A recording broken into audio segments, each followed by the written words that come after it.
سورہ مریم ہمیں سکھاتی ہے کہ معجزے ہو سکتے ہیں۔ اللہ اپنے بندوں کو تنہا نہیں چھوڑتا۔ مشکلات کا حل اللہ ہی نکال سکتا ہے۔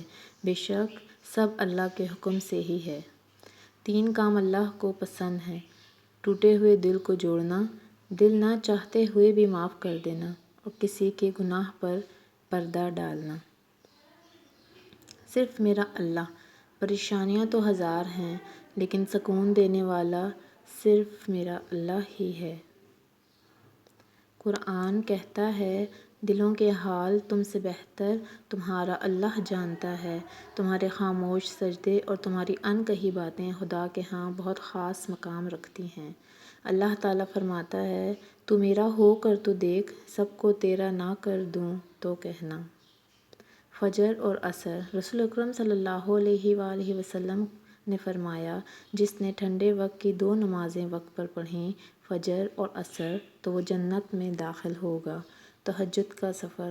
تہجد کے وقت انسان اللہ کے بہت قریب ہوتا ہے، اتنا کہ اپنی ہر دعا پوری کروا سکتا ہے۔ قرآن کہتا ہے، عنقریب تمہارا رب تمہیں اتنا دے گا کہ تم راضی ہو جاؤ گے۔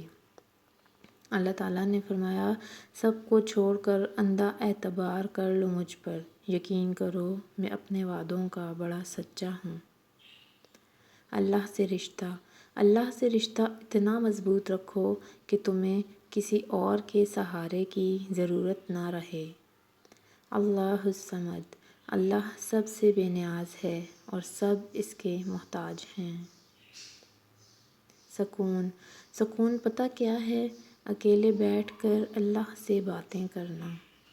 سورہ یوسف۔ سورہ یوسف مثال ہے، کچھ چیزیں لمحوں میں نہیں دی جا سکتیں، وہ اکثر صدیوں میں تمہارے حصے میں لکھی جاتی ہیں۔ سورہ رحمن۔ جب دل اداس ہو، وجہ بھی سمجھ نہ آ رہی ہو، تو سورہ رحمن پڑھ لیا کرو، دل کو سکون آ جائے گا۔ حضرت خدیجہ رضی اللہ تعالیٰ عنہا۔ حضرت خدیجہ پہلی عورت تھیں جنہوں نے نکاح کا پیغام نبی کو بھیجا۔ یوں اللہ نے ان کے ذریعے لڑکی کو خود اپنا خاوند پسند کرنے کی آزادی دی۔ Thank you for watching and subscribe our channel.